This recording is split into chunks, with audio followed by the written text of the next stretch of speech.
everybody. My name is Jo Hickey Hall, and welcome to the Modern Fairy Sightings podcast.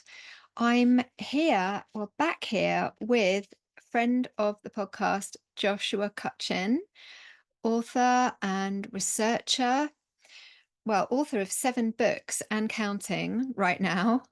I have a great number of those books. It's really fantastic to welcome you back. You've been super busy. I've enjoyed many of the interviews that you've been doing and, keeping up with what you're doing, but great to have you here. It's wonderful to be here. Every time I connect with you again, it's always like this lovely shining light in my Oh, life. And just it's yeah, well, it's just you bring such a positivity and an energy into this space, and I really appreciate that. So oh, yeah, I've thank you. been. Oh, you're very welcome, and I mean it. Yeah, I've been I've been quite busy. Doing a lot of stuff. I wouldn't say in secret. I'm always afraid of jinxing myself if I talk about things too early. Yeah. But I have a couple of things happening right now and coming up in the future. So we're recording this on December 18th. Yesterday, a documentary that I was involved with and as producer, The Lady of the Lake, came out on a variety of video on demand platforms, including Amazon Prime. At the end of the month, on the 30th, is a UFO series called Cosmosis that will be available through similar outlets that I'm featured in as well. I'm working on another documentary series in pre-production on that hopefully will start filming next year. And I have a new book coming out this spring. God willing that everything works out, because you always sort of have to tread lightly during the latter stages of that process. You never know exactly when complications may arise, but everything proceeding according to plan, that should be out around March or April of next year. So, uh, um, I'm I'm simultaneously looking forward to the future in terms of doing things, and simultaneously looking forward to the future in terms of getting to rest a little bit, hopefully. Yeah.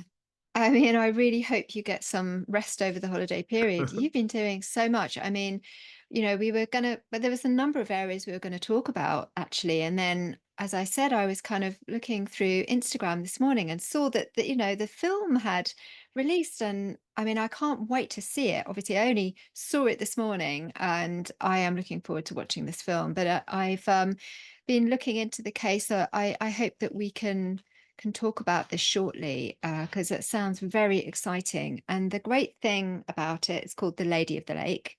Like a number of new kind of documentaries and films that are cropping up, you are taking a kind of paranormal or supernatural approach to something that might be dismissed as just a kind of general crime. And it was a horrible crime, and we'll get into that. But what I'm excited about is that there are researchers like yourself, doing this, taking a different slant, and really, looking at it in a holistic way in which we should be doing. We're kind of getting onto this now.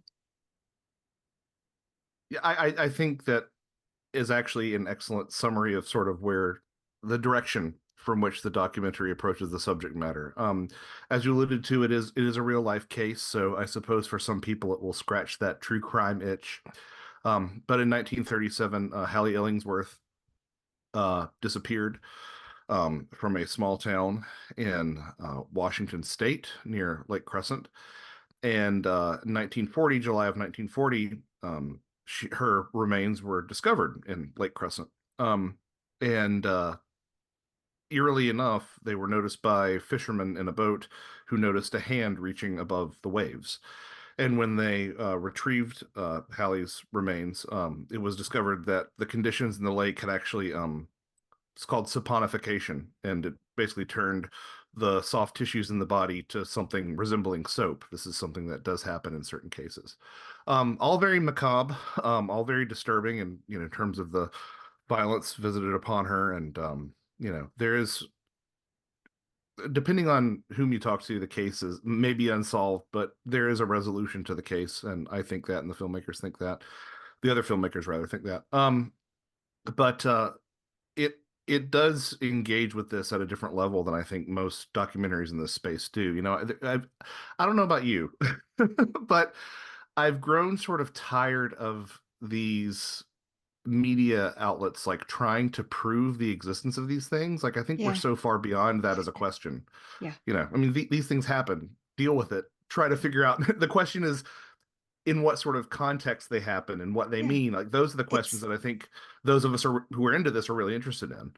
yeah. Um, and so part of the reason that it's called the Lady of the Lake is that it does address some of these deeper archetypal, dare I say, themes that you see. I mean, this incident in 1940 in the late 30s um, was not the first instance of a lady in a lake, and Mm. the sort of even the way that the manner in which she was discovered, with her hand thrusting above the waves, puts me in sort of an Arthurian mindset. Um, but the documentary does sort of engage with these ideas as they propagate out through our culture, because the story of Hallie's murder has really taken root in the area. Port Angeles has really taken root in the community, and is something that just everyone knows, and it completely saturates sort of the culture. And kids growing up in the area will know this story. It's told by the campfire alongside the lake, and people see manifestations of Hallie alongside the lake. But even when you start to dig a little bit deeper, you'll find out certain things about Lake Crescent that sort of speak to these archetypal themes as well. Lake Crescent is famously regarded as this lake that supposedly has no bottom, and sure enough, we know certain depths of the lake, but as far as finding the actual bottom of it, that still remains up in the air. But also, Mhm. it's a lake that supposedly does not give up its dead. There are dozens of bodies that are believed to have been deposited in Lake Crescent, and for some reason, the only one that really has been recovered, well, sorry, one of the few that has been recovered has been Hallie Illingsworth's. Mm. So, what's interesting about that from an archetypal standpoint is that these are the exact same set of criteria, among several others, but the same set of criteria that cryptozoologist, folklorist Michel Mergier noted with these types of bodies of water that have lake monsters. They were infamously bottomless. They never gave up their dead. Mergier pointed out some other points, including access to submerged cave systems and such. But what's interesting is that you start to see, once you take this sort of 10,000-foot view of this one case, that it does intersect with things like storytelling and things like archetypes. And there's a wonderful point that I'm quite fond of about two-thirds of the way through the documentary, when you sit back and you say, wait, what exactly am I watching? Because Mm. it does sort of pivot from the way that this story could have been told, which is just a very linear, point by point true crime to the things that people claim to see around the shores of Lake Crescent, and resolving it that way. But the focus of the documentary both grows broader and deeper as you go along, to the extent that where the director Ryan Grulick wound up thinking was, or where he wound up with the project, was really sort of interrogating exactly what ghosts are. We have so many assumptions about what these things represent, and don't get me wrong, I'm quite sympathetic to the idea that ghosts are the spirits of the dead, and I think that there's something going on with that in that regard. But there are also these aspects that do touch on these things from the collective unconscious and some of our own personal expectations. Something about this other space seems to feed off of those as much as anything else, and I don't think it's as straight. I don't think it's always as straightforward as someone passed away and their spirit lingers. I think there's something that we also bring to this interaction as well, and that's what the Lady of the Lake really does a good job of delivering and bringing across, I think. Yeah. I read or heard that she had disappeared at winter solstice too. So is that correct? That there were these kind of other, were That is there any? that is correct. That is correct. And Port Angeles is not a large town today by any stretch of the imagination, but it was even smaller back then, just several thousand people. And so she did disappear on, I believe it was the 21st of December of 1937.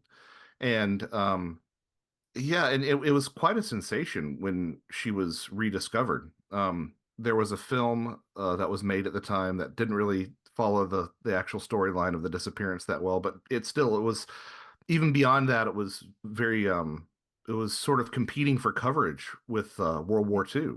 in American newspapers and getting just as gathering just as much national interest, especially on the west coast of America.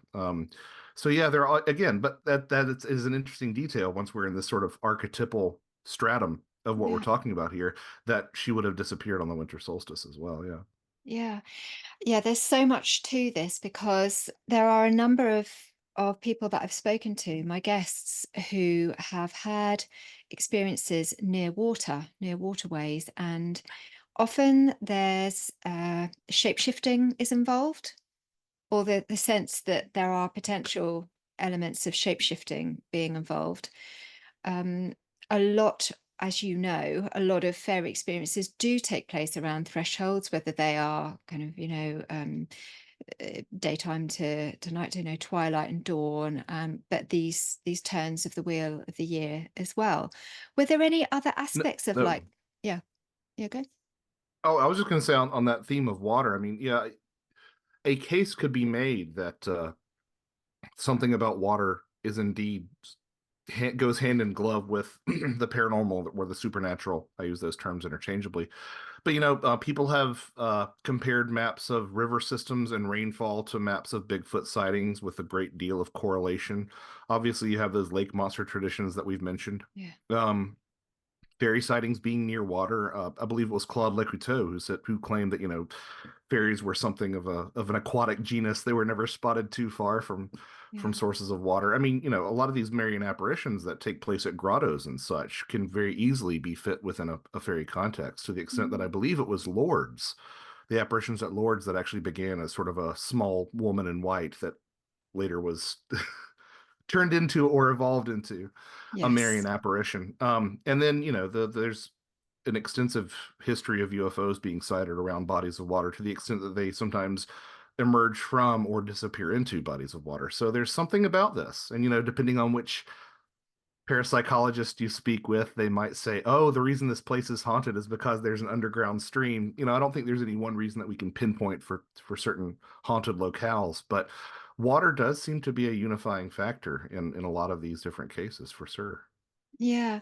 I mean, it's been spoken about as if it were, some kind of threshold to the underworld, as well as you would have kind of fairies disappearing into hill forts, and mounds. And then, equally you have beings sort of disappearing under the Mhm. water.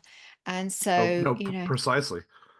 Yeah, I believe that actually might be one of the sort of entry points into the other world listed in the Arn Thompson Folklore Index as yes. well. So that's certainly a big part of this. And it gets even stranger when you consider places like Loch Ness that seem to have earthworks that are submerged off the coast within the loch.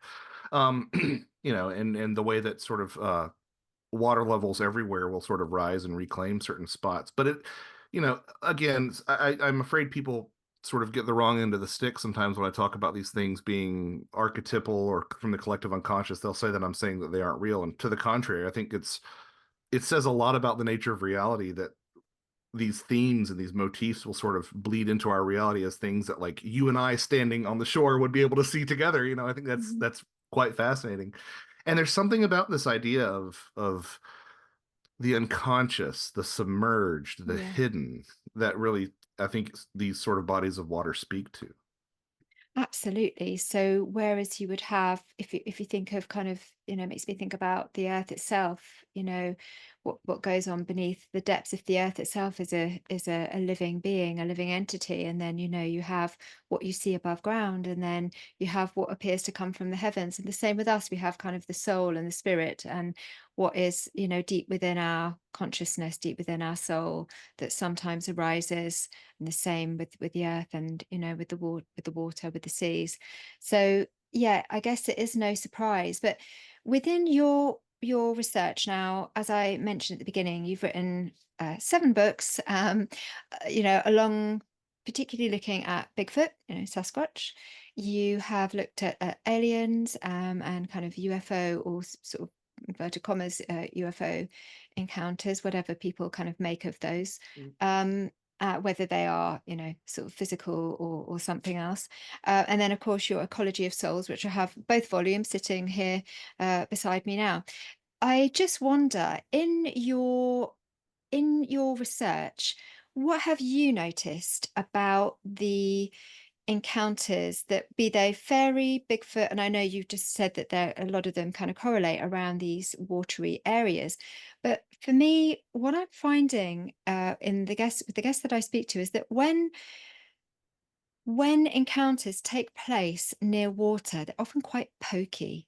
That often there's often these are the scariest encounters that people report. And I don't know what that's about. I mean, there's a sense that there are places where a lot of people do go missing. And I think we're both aware of bodies of water where we can say that that happens. And, it's very Mhm. hard for then to start talking about these places in terms of the kind of supernatural and the paranormal when there are families that haven't heard from their family members and how I just can't imagine how difficult that must be. So it's a very sort of sensitive area, but nevertheless, there are a lot of people that do go missing around water, aside from the fact that there's the obvious reasons that are often given in the media. So, have you also found relations between people going missing, people's experiences, and those experiences being particularly terrifying for people? That is a really interesting question, and I think the last time we spoke, you might have used the word pokey, and I love Okay. that that description of these things. Yeah, I love that. No, that's a really good question. I think that you know this sounds like such a basic fact that people are going to be like, well, duh, Josh. But water is really such a double-edged sword. I mean, it's we need it to survive, but it's we in our need to be near it for transportation and for literal sustenance, we sometimes overlook the sort of tremendous destructive power and the threat that it often poses. I mean, in Western North Carolina, not too far from where I grew up, we were all sort of reminded of that Mm, towards the end of September with some of those vicious floods that were coming through. So I mm, think, on in the terms of that archetypal stratum, like that's kind of might be what's going on there to a bit is the way that our ancestors really realized how dangerous water could be in addition to being helpful. But I have noticed those sort of correlations between missing people and bodies of water in general. There's a lot of talk that's gone on for the past 10 or so years over David Paulides' missing mm, 411 stuff. And yeah. among the sort of correlations that you can draw, um, are indeed sort of, again, not coincidentally, along with Bigfoot, correlations between missing persons and water and rainfall and and bodies of water as well. Right. A good example of that is speaking to the to Crescent Lake specifically. Mm. I believe I'm just sort of scrolling through my phone to see if I get the numbers right here. Um, I believe no less than 83 people have gone missing in Lake Crescent, and those numbers do not uh, come from the National Park Service. They, as with other uh, missing persons cases, do not keep a record of those. Yeah, 83 known bodies are in the lake, although a fraction of those have been recovered. But that's from the testimony of people who have said that they put bodies in the lake.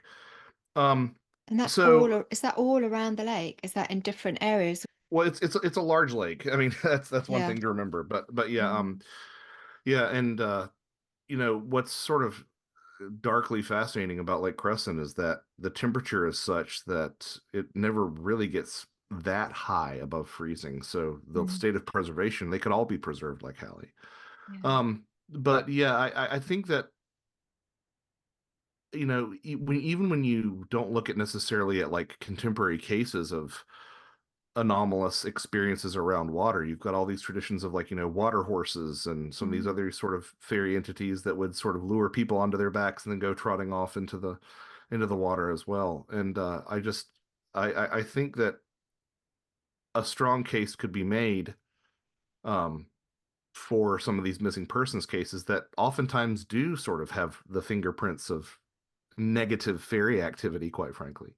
Mm. Mm. Um, I think a case could be made that water is playing a factor in that as well, with the close association between fairies and water. I think that would not be too far of a stretch to assume. Yeah, I can say that in my research and two of the guests that I've spoken to, well, one of them I spoke to, but she didn't come on to the episode. This was kind of a private chat. That she was called into the water in a sort of altered state and found, woke up in the water. And so, that's really concerning and was very Very concerning for concerning. her, Yeah, right? And yeah. it was actually her husband that called her back, and she just didn't hear him for ages, and finally he got through to her and she managed to get to shore. On another occasion, a young boy who was 6 or 7, this did go out as an episode. I think it's called By Lake and Forest, or Forest and Lake. And he remembers kind of going through a forest, and at one point was levitating through the forest because he said he was watching his shadow, got to a mound in the forest. This was up in Michigan, in the uh, Northwest Uh, Peninsula, I believe. upper Yes, peninsula, upper Upper peninsula. Peninsula, Yeah. Upper Peninsula. Thank you. On the western side, and I don't know the geography so much there, but he didn't think that there should have been a mound in the forest, but he says he remembers there being a mound in the forest and that he found himself there. He then decided to take his clothes off, which again is concerning, and went into the lake. And it was only when two guys in a boat, fishermen, saw him and went over and thought, oh, go and check out, see how that kid is, and then found that he was naked in the water and obviously very concerned, and brought him to shore. He's a man in his kind of, I think at least 60s now. So these are the tales that people tell when they've had near misses. It does make a bit of sense too in the context of siren songs and all these sort of other beings that would lure sailors to their death, sort of to dash upon the rocks. And it does fit very well with that. I'm sure it's found elsewhere, but I'm thinking specifically that Irish tradition of people who are claimed by the sea sometimes would not be necessarily thought of as having drowned, but rather being away with the fairies, Mm. or being taken by the fairies as well. Mm. Um, so yeah, it is one of those spaces that, like the underground, is sort of their domain. And to hear these, that's the thing that always sticks with you. To hear these near misses, you have to wonder about the people who just don't have stories to tell and are just Mm. question marks. Mm. And it really is startling, especially this day and age, to see how many human beings just seem to disappear off the face of the planet, but it still happens. It's probably going to happen multiple times today, which is chilling in and of itself. So true, so true. One other area that I was thinking about, particularly in the US, is the fact that, well, for me as a researcher in Britain, I I want to know more about Indigenous culture in America, and I know even when I speak to my friends and researchers in America, they also are still learning about the Indigenous folklore that native communities hold. As I speak to people, guests that are in America and that talk about these kinds of particularly water-based encounters, I'm learning more about the kinds of lake monsters that they talk about that the native people knew about. And in one case, one of my guests, he spoke about his brother coming face to face with a stikini, and this was kind of like an owl creature, and it had its face was that of a human Native American chief with a headdress. It's not, even though I looked up this creature, and it's not as well known as other creatures. By the way, I have this book, which is That's the fantastic. book. Yeah, This is the it book. is. This is It the is. book. It's one of my favorite books. It is Yeah. my favorite book on lake monsters ever written. One of my favorite books ever written, and it I'm still astounded to this day that it remains out of print. I don't know why no one has taken up that for a reprint, because I think that the world desperately needs it because it's so insightful and so dense, and it's a wonderful book. I'm Yeah, it so is glad that you have absolutely. that. That makes me I smile. know. I'm so happy that I got it. We were actually chatting about things in Patreon Discord, and someone was talking about how great it was. And I literally went straight online, and I was extremely lucky to get hold of a copy. And this one's, it's so smoky. It smells of smoke. So I think it's been in someone's log cabin for a long, long, many Oh, years. Sort of oozes character. that's But kind of charming in its own way. Yeah. absolutely, absolutely. Um, I think it's got some stories to tell, but it really gets me thinking about, the indigenous folklore. And I wanted to ask you, did that tie in to the case in this film that you were making? I know you might not be able to give away some of the secrets of the film because obviously people need to go and see the film. But it made me wonder about that. And also, again, with your research, is this something that you are finding you're able to unfold more these days, looking into the indigenous folklore? Those are all very good questions. It's kind of funny that you mentioned that, because one of the ways that I initially connected with the director Ryan Grulick was he just sort of wanted to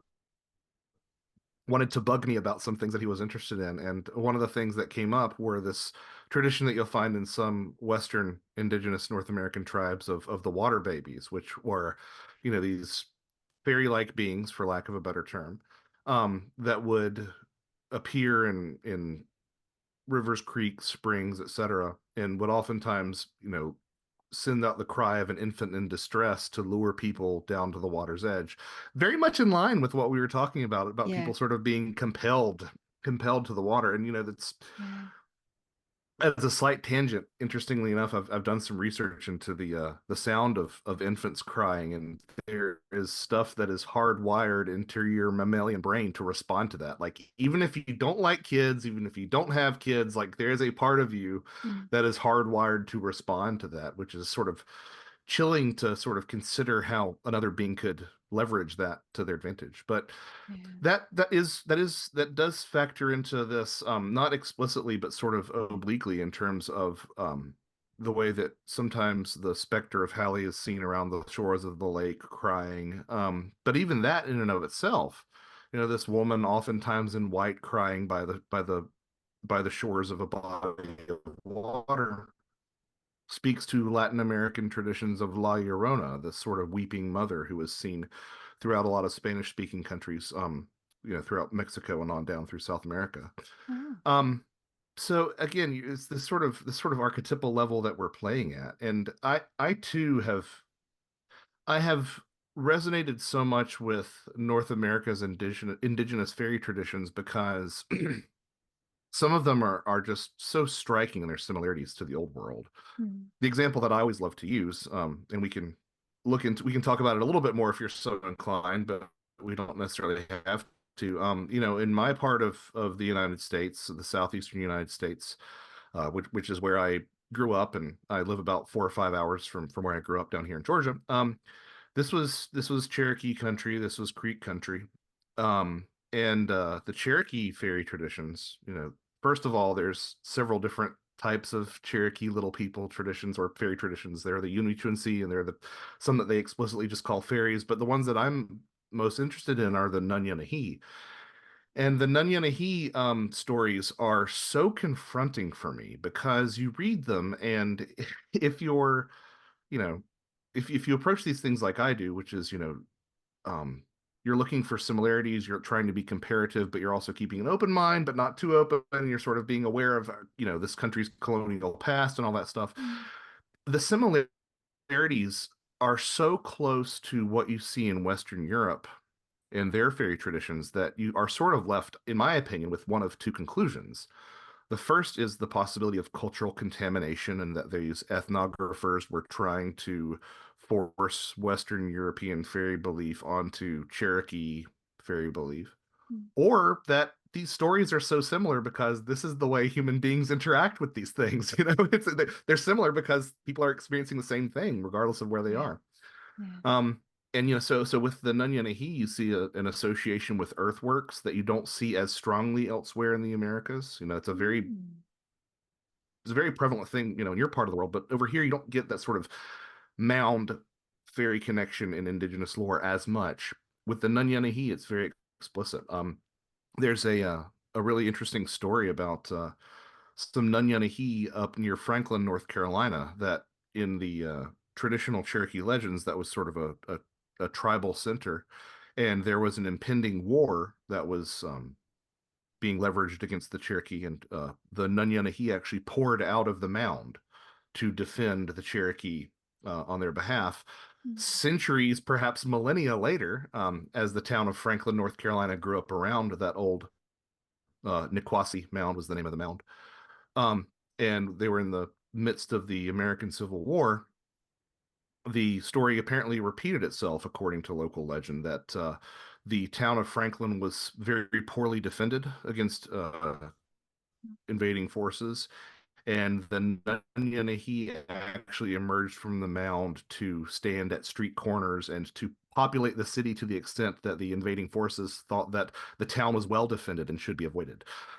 Is that a Wow. local legend? Is that something that actually happened? I don't know, but I love that sort of resonance there. So you've got this connective tissue between the Nanyanahi and the Earth Mounds that you don't really see in this else as much elsewhere in the United States, but is definitely from Western Europe.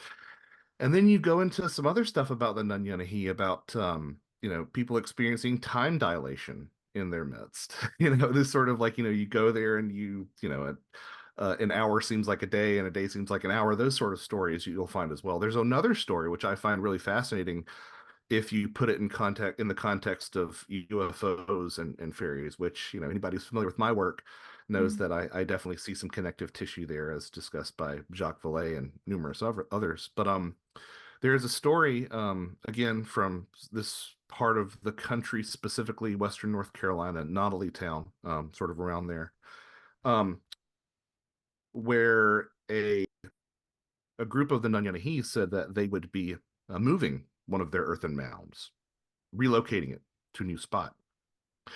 And they said that the local village could come with them if they remained quiet during the transition. They would be invited to come with them. But when the mound was moved, apparently levitated into the sky, um, some people in the village became so fearful at the sound and the rumble of all this that they actually cried out. And not only were they not allowed to go with the Nunyanahi to this new location, but the mound itself toppled to the earth and formed the top of a new mountain.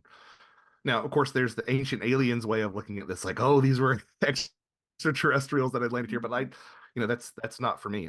I think that whatever we have been existing alongside since our earliest days as a species is capable of all those things without needing to invoke extraterrestrials. I don't want to necessarily declare it, but I don't think that UFOs are fairies. I think that, or sorry, I don't think that fairies were UFOs. I think that today's UFOs are more along with those older fairy traditions, because there's something about these older traditions that really resonate with me and speak to.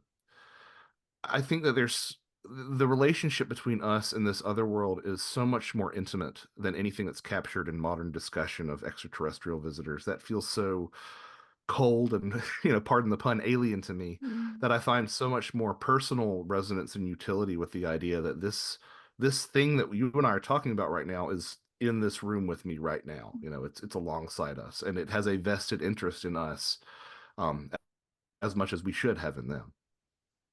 Yeah, I so agree. And you can really sense that sometimes. And of course, you can't go through every day of your life kind of being innately aware of that because, that's not how it works. But every now and then, and I'm sure you find that in your work and the research that you're doing, you have a sense of that they are around, they are watching what you're doing, particularly lately when I've been looking into, the Dark Rider, the Dark Man, and getting lots of interference on my tech when I've been talking to people, that always something will go wrong. Um, but also, sometimes in your dreams or being led in a certain direction, there's an awareness that, yeah, you're not working, you're kind of mediating something actually that perhaps doing an important job here, in kind of getting this information out there, which you definitely are. In your book, Ecology of Souls, what I really enjoyed about that was, you were just saying there, this kind of this interlink between us and them. You talk about how there's kind of a reversal in our relationship with them, so that when, there's in a lot of the folklore, particularly, quite old folklore that we have, there will be a sense that when somebody is born in this world, a fairy dies in the other world. You really kind of go into this in your book and talk about, because it in some of the old folklore, I'm thinking of the Reverend Robert Kirk. He spoke about how fairies would laugh at funerals and cry at births. Yes. So what I really enjoyed about your book there was that you were talking about how, even with perhaps even the transferal of food, you've got you've got a kind of working between humans and fairies, so that when we are giving, say, offerings to the fairies for food, which is a gift from us, and they eat, the spiritual part of that, and that if there is this transferal of food, and you mentioned sin eating, where somebody will be given the role, there used to be somebody would be given the role to eat food, to basically eat the sins of the person that had passed over. So you were talking about, if the fairies offer us food and get us to eat their food, um, and they're in purgatory, we are effectively sin eating for them. So we are redeeming them by eating the fairy food. Can you talk a little on that, please? Because I found that really fascinating. Yeah, and it's a very germinal idea. I haven't really delved into it too much, but it did occur to me that it would be consistent with sort of this topsy-turvy nature that we see. Yeah. To your first point, and I'll circle back around to the sin eating bit. Um, there does seem to be this sort of two sides of the same coin Mm. scenario going on here. Not only do you have those instances of fairies laughing at funerals and crying at births, but you also have, these stories of the midwife to the fairies, where, a woman is put in charge of delivering a fairy into the human world. And there are indications, I don't want to emphasize them too much, but there are indications that certain fairies served a sort of inverse relationship of being psychopomps, leading the Yes. dead into the other world. The most famous example of that would be Gwyn ap Nudd, in the Welsh Mm. tradition. But but there's sort of, and then what, that's this sort of inverted world of fairy seems to help me personally make a bit more sense of that common prescription for delivering yourself out of fairy, which would be to invert a piece of clothing. It's almost like once you invert something in an inverted world, you return your world to its natural state. But Yeah. that sort of that sort of flipping of ideas on its head would be consistent with a possibility, and I don't want to act like this is attested to in any old dusty book or anything like that. This is purely my idea, so it may be completely wrong, but there is a long-standing association with fairies and the human dead. Make a deal of sense. But even absent of that, there was an assumption on the part of the early church that fairyland must be something akin to a purgatorial state.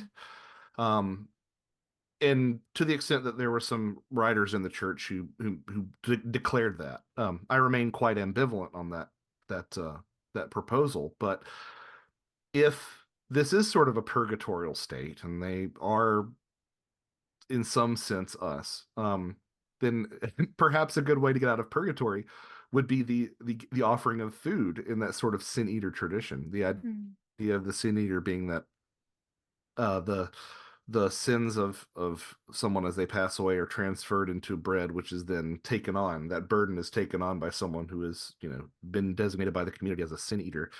If you didn't get a chance to have that that privilege extended to you in life and you wind up in a purgatorial fairyland, then yeah, maybe you might be like, hey, why don't you try some of this? Try some of this food that I'm going to give you, and maybe I can get an early ticket out of here. I don't know. It is an interesting idea though, and would explain a little bit, I think, of how often people are offered food and drink in these encounters. Although it should be said that food and drink are signs of hospitality in general, but sort of what makes you wonder why there's so much folklore around that. And if the idea is that you sort of take on their sins, then it would make sense why you'd be trapped in fairyland forever by the food, right? If fairyland is purgatory and the food is contains the sins of the person staying in purgatory, then if you ate it, yeah, you're trapped there as well. I don't know. It's just a fun idea that I like to play with, but I Yeah, think it's an interesting one. Probably be explored a little bit more. Yeah. yeah, I thought that really stuck out to me when I was reading the book. Also, I love the way that you coined the term um, the psychogog, the psychogog midwives. So, as in, Right, you get right. psychopomps, and then psychogogs, as in hypnopompic and hypnagogic, because Yes. the midwives were taking the babies, the fairy babies, out of fairyland. And so, yeah, Right. that And was quite fun as it's well. and it's all a matter of perspective, right? I mean, it's a matter of which side of the veil you're perceiving that passage from, right? So from one realm into Yeah. another, it would all depend. But yeah, I don't think I don't think I foresee anyone picking up the term psychogog anytime in the near future, but I thought it was worth throwing out there. Yeah, no, it's a good one. Yeah, and on that note with the world's meeting, I thought another aspect that I found interesting was you picked up that in a lot of the indigenous folklore, when when a human being is face to face, catches eye contact with one of these fairy beings, be it monster or otherwise, lake monster or otherwise, it's a portent of death, basically, that they would die a short time afterwards. Now, I know that in your research you will have found examples like myself. I speak to a lot of people who, myself included, have had that eye to eye contact. It's a really common feature of fairy experience. So yeah, I wondered if you could kind of talk about that as well, because the folklore very clearly states, there's obviously all of the tales around either maidservants or midwives who, catch a view of fairyland, and then, there's loads and loads of folklore in Britain of this, where once they see the fairy world and it's outed that they saw the fairy world, they'll either lose their eye, be poked in the eye, or they're blinded in some way. So there it is, don't look because it's dangerous. And yet, lots of people I speak to, they have these really beautiful moments with an otherworldly being, and having that eye contact. So yeah, I just wondered if you could kind of talk to that a little bit, what you thought about that. That's a very good question. There are a couple of different layers that we can engage that on. One is that sort of folkloric archetypal level, which would be the idea of sight being the cost of wisdom, right? That's an old idea that goes all the way back to Odin in the Norse pantheon. But another Mm. idea is that you don't necessarily always want the attention of these things, and eye-to-eye contact Mhm. definitely signifies that. Although, Yeah. just like with any group of human beings, you can't speak monolithically about these other world citizens, right? I mean, some seem to be very benevolent and downright helpful, and some seem to be malevolent and downright evil, and there's probably a lot of players in between that it depends on if you catch them on a good day or a bad day, right? Mm. But um, there are these just traditions of eyes being windows to the soul, and Exactly. it's interesting to see how often in contemporary encounters telepathy is facilitated by eye-to-eye contact. I'm thinking specifically in UFO cases, but also there have been studies that have been done for people in altered states of consciousness, who have been these studies have been conducted in laboratory settings of people taking pharmacological substances and being encouraged to eye gaze, and there have been reports of increased incidences of telepathy in that Oh, sense as well. yeah. Um, and so I think that there is something deep and personal about making that connection, and I don't think it's required for mind to mind communication, because there are plenty of stories that don't feature that, but it might be easier and might facilitate that as well. Mm. Yeah. And then yeah. Yeah, I'm just thinking about, the surface of the eye, and you're right. Those eye meditations, I do those from time to time, and they are so powerful and extremely healing. And if anyone's ever done these, you start to see the face of that person changes, and other people can come through. So it's almost like kind of, people, as you say, but people say, eyes are the window to the soul. There's some kind of mirroring going on from being to being, and we get the same.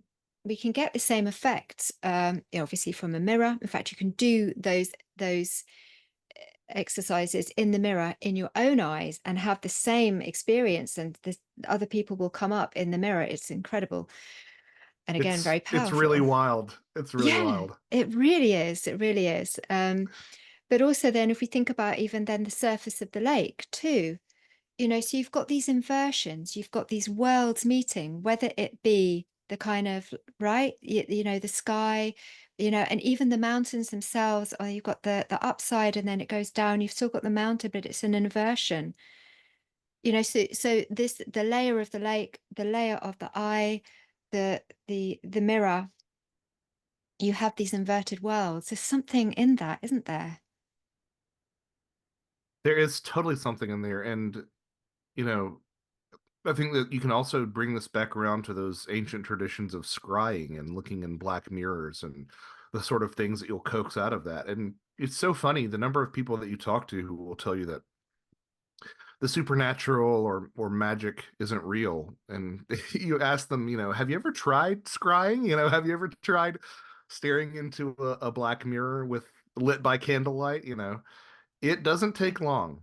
It doesn't take long. It really doesn't take long for something to emerge from that. And that would sort of be the same effect of a lake at night. And that's, you saw me sort of throw up my hands in glee when you said that. But you're absolutely right. I think that there is something very important because prior to the invention of mirrors, that would be one Mm. of the best ways to see yourself would be Yeah. in the water reflected. Yeah. Yeah, that's right. I often, yeah, I take joy in the idea of that the only way in which a person, if they couldn't get, access to something that was polished so finely that they could see a likeness, would, be in a still lake, and how magical that must have been. And that might have something to bear on doppelganger traditions. You had mentioned Robert Kirk earlier, but one of the Yeah. sort of genuses of fairies that he discussed was the co-walker, which was sort of like a fairy doppelganger that would travel along with you. And so I halfway wonder, like, were there experiences where people were looking into lakes and the reflection isn't doing what you're doing? And is that somehow tied Mm, to this sort of association with these versions of ourselves that we sometimes see? that is a really spooky idea. Yeah, I like that. Yeah, so yeah, it is, it's very, very interesting. The other thing that you mention in the book also is the etymology of soul, and how that is potentially tied to um Anglo-Saxon and Norse and Old English words for sea. And so Hmm. that again has this Yeah. tie between, soul and sea, and that would suggest, if that is correct, and we don't know, but it's a good suggestion that kind of the etymology is pointing towards that. Well, I have felt this more and more, and I'm sure you have as well. The deeper you go into these subjects, you start stumbling across things that you just can't prove, and you'll probably never be able to prove, but you just feel in your gut is Mm, accurate in some sense. These ideas, I say that I like to think of them being held with an open hand as opposed to being held with a closed hand. And I do think that there is something more to the metaphor that we commonly employ for death and for returning to source and returning to the afterlife. That idea of rivers returning to the sea. Yeah. If the ideals of Hermeticism, the Hermetic tradition, have any sort of grounding in reality, one of the basic axioms is as above, so below. So it makes perfect sense to me that we should be able to sort of extrapolate a model of reincarnation, quite frankly, that might look something a bit like the water cycle, that we probably with bits and bobs from other water particles around the world, and then we descend back to the earth and wind up in streams that turn into rivers that join again with the sea and they mix up and the cycle starts all over again. I think that there's something really potent in that. And I think that those older traditions and perhaps those older etymologies might be hinting at something like that going on. Again, not anything I'm ever going to prove. You're probably never going to prove it. Like, I don't think anybody's ever going to prove it. But it just feels so metaphorically true that I can't help but wonder if that truth extends a little bit more tangibly than we will ever be able to know. Yeah, no, I think it goes back to what you said at the beginning about, documentaries and films always having to be, and here is the proof and this is the, or do they exist or not? It's more, oh, I'm kind of feeling into something here. And it's more the kind of meaning that you get from that and the exchange of ideas with others that starts to kind of something begins to form by itself without us kind of pointing at it and saying, look, and here's the proof. It's just it's like there's a kind of just an expansion of our understanding that we lean into, and that for me is actually, why I'm doing this. So is very interesting. That is so elegantly put. I love that. A distant understanding. I wanted to ask you if when you were there, filming around the lake, what kind of response you got from the local people in terms of what you were doing. And I'd really like to know kind of how it was for you to be there and what it felt like to be there at this place that has so much, tied to it in terms of the case that you were looking at and other cases. Well, the disappointing answer is that I was never boots on the ground in Port Ah, Angeles. I was mostly in an advisory capacity, but I can speak to Ryan's experience because we corresponded at length over the course of this, and yeah. um, it really is. I mean, I sort of it can be seen in the film to a degree, but the level at which this sort of legend, sorry, it's not a legend, it's a true story, but the Mm, way that this true story has grown larger than the events that happened around it, the way that that has really sort of permeated the culture in the town is very apparent in the documentary, and very apparent to anyone that you talk to who has ever been in that town or who has spent any time there or grew up there. I mean, it's so much a part of the local fabric. And it really does nest into a bigger story, a bigger picture of just how strange this part of the country, this part of the world really is. I mean, this is part of why the documentary has, Ryan, the director's approach, really resonated with me, is because it it does expand into things that we don't normally associate as being connected. I mean, this particular area on the coast of Washington, it's it's at the margins of the United States in terms of yeah. geography. Like it's one of the northernmost towns. It might be the northernmost town in Washington State. I can't And quite west, and it's yeah, and almost at the westerly, yeah. edge. Yeah, it's just Right. like So literally sitting on the edge of so the, yeah, so we're in liminal territory, right? yeah. And this is Sasquatch country. Washington State is always one of the most heavily cited states. Like always, it's always top 10 in lists of UFO sightings as well. Mm. So I can't say exactly why that is happening there, but I just do think that maybe these deep currents that we've been discussing sort of have an easier time latching on to the consciousness of people in this part of the world. And yeah, there's some wonderful moments in the documentary where involving some kids that you'll just have to see in terms of like, Okay. oh, they're Yeah, it's a very memorable part of the documentary. Again, it's always kind of odd talking about these things because you don't want to spoil too much. I know, that's it. So I'm looking forward to yeah, seeing it. but So, so while I didn't have the chance to do any location filming for this project, Ryan and I are in pre-production on a project that will hopefully be a multi-part UFO documentary series. And the entire mission statement for that series is to bring a voice to some of these underappreciated, underreported, underdiscussed uh, explorations of the UFO question. And definitely things like fairies, definitely things like the dead, definitely things like magic. I think that as we move into whatever this new era is, mm, and we all feel it, right? Everybody I yeah. talk to in this space and on the street, everybody feels it. We're able to move beyond the questions of are these things real or not, and start to engage with these questions of okay, what kind of real are they?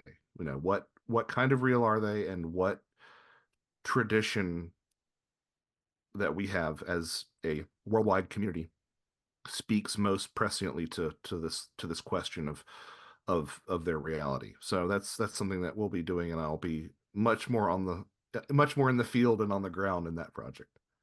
Yeah, it sounds like a great project. I was reading about it earlier and it's very exciting. So you've got this coming up and you've also got you've got another book. Is it just coming out now? I do. Yeah. It's in the hands of my editor right now. I've done the full book and a set of revisions, and now it's off with the editor.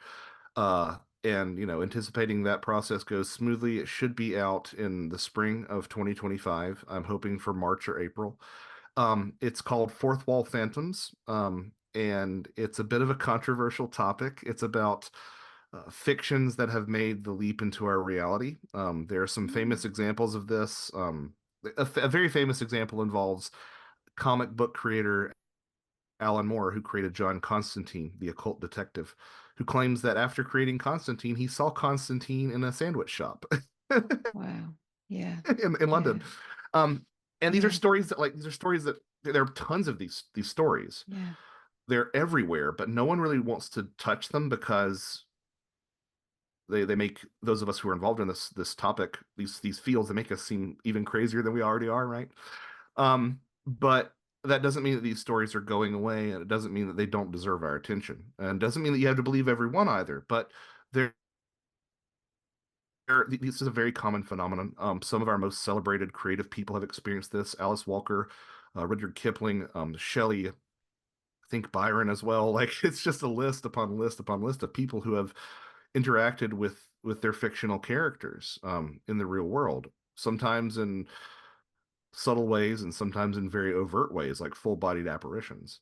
But then you take that a step further and you say, okay, well, what does this say about UFOs? What does this say about cryptids? What does it say about ghosts? And quite frankly, what does it say about fairies? Because I think fairies are the best at this. They're the best at looking through our fictions and sort of plucking things out and saying, okay, we're this now. Mm. That's the only way that I can explain the incidence of winged fairies, right? Because if you talk to Mm. folks like Simon and Morgan, they're going to tell Mm. you that like winged fairies were not a folkloric thing, Yeah. but people see them today. And I believe those people. Mm. So what does that say about what fairies are capable of, that they can sort of pluck these ideas from our popular Mm. media and apply them to their own manifestations? I think it probably says a great deal about how they enter our reality. So fairies get a good amount of attention in this as well. And then, Mm. just small topics like the nature of imagination, religion, and reality are addressed along the way too. Just tiny little ideas like that. But Oh, no, it's that it's it's been a very enlightening experience. Yeah, it's yeah. quite frankly, it's been as big as Ecology of Souls is. This one book has proven more exhausting in a lot of ways, because not only because of like the complexity of some of the things we have to talk about, but also because I wound up at the end of it like I can't stay in this place for too long because I don't really understand the difference between fact and fiction anymore. That So it's gonna be yeah. I'm excited to have it out there, and I'm excited to share it with everyone. And I think I needed to say it personally. I want others to read it, but it's also a place that you kind of have to visit. You can't live there. You have to visit that and then return back to consensus reality. I feel like maybe 2025 is going to actually be reflected in some kind of sense that you've just described there in your book. I've just got this feeling I that completely agree. Yeah, I said it numerous times. I it's a book that could only be written in this sort of like yeah. post-reality era that we're in, where, no one agrees on any one version of a narrative. Consensus has just sort of gone out the window. And I think that's the reason that I wrote Fourth Wall Phantoms. I think that's the reason that we're accepting UFOs right now. It's trickster Yeah. time, right? It's trickster time. It's something like that, or something along those lines. I really Is do this think. this is something I've been thinking about for a long time, since 2016, in fact, that we're kind of in this trickster era, and it sort of was marked in that time. That's kind of when even the kinds of the people that were in the public sphere at that time, very trickstery people came in, and they kind of seem to have mark the thresholds of that in various ways. In 2020, again, there were tricksters at the threshold. So I do find it very interesting. Um, and I can't let you go without asking you what you think about what's happening at the moment with the drones, which, and this is going to release Oh my goodness. in mid-January, and we are Okay. perhaps not mid-January, maybe earlier in January. Anyway, but some part of the first half of January. So yeah, what's your take? Okay.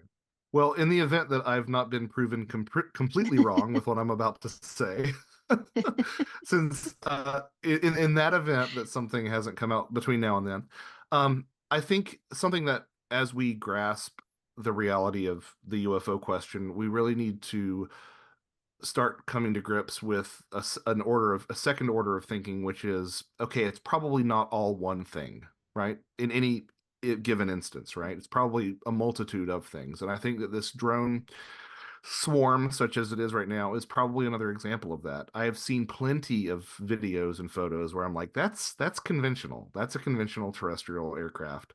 Mm. Um, I've seen plenty that are strange. I've heard stories about high strangeness as well. All right. So it probably is a constellation of things, I would imagine. I think that there's a mundane explanation. There's some skullduggery afoot from contractors and governments.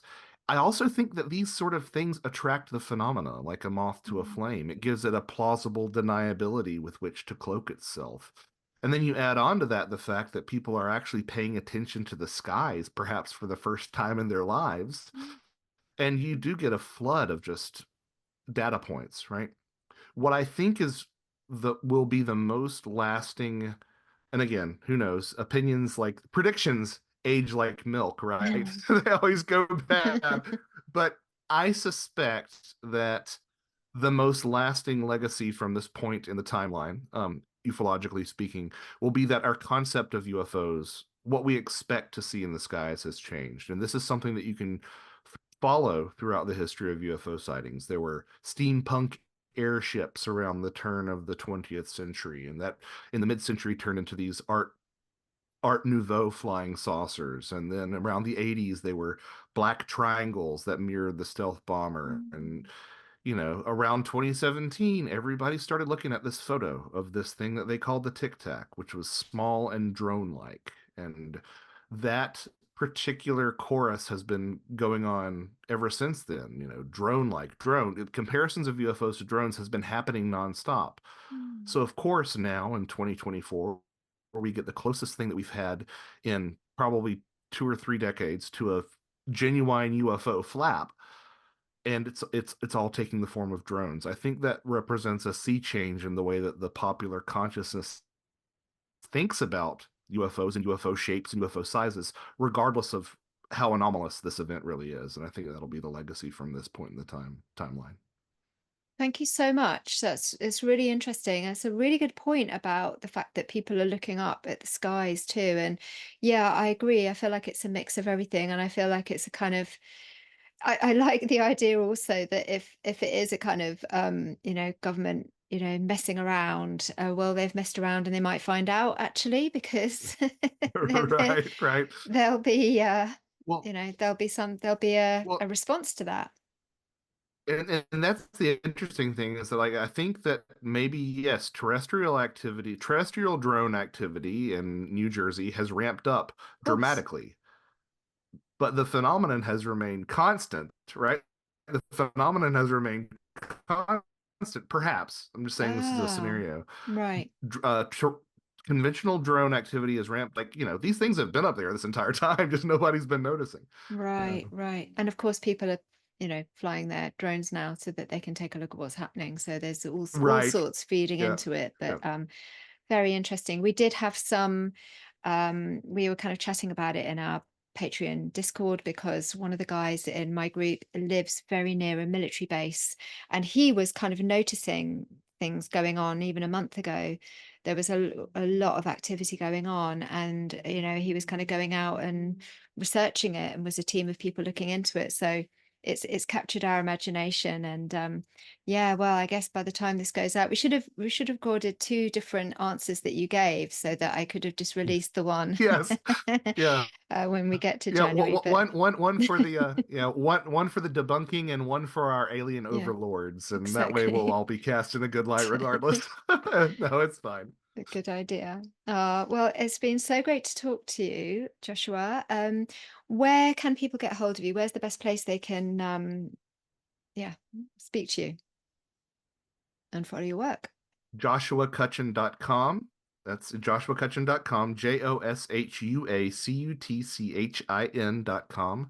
There's links to contact me there and any news that I have, of which I had quite a bit the other day. Any Yeah, news will be posted. And purchase autographed copies from me just by dropping me an email through that website. fantastic. And I would highly recommend, don't know if I got them the right way around, let's put them right way around. These are like encyclopedias interlinking Sasquatch, paranormal, supernatural, and the link with death. And Otherworld and Inversion, as we've been talking about this evening. So there's so much there for anybody that's interested in these high strangeness and everything associated with that. So thanks again for all the work that you do. It's always great to speak to you. I hope to speak to you again. We won't leave it so long next time, perhaps towards the end of this year, when I've got my book out to come back and have a good chat again and see how you're getting on with all your projects. So yeah, great to see you, Joshua. Thank you so much. This was an absolute delight.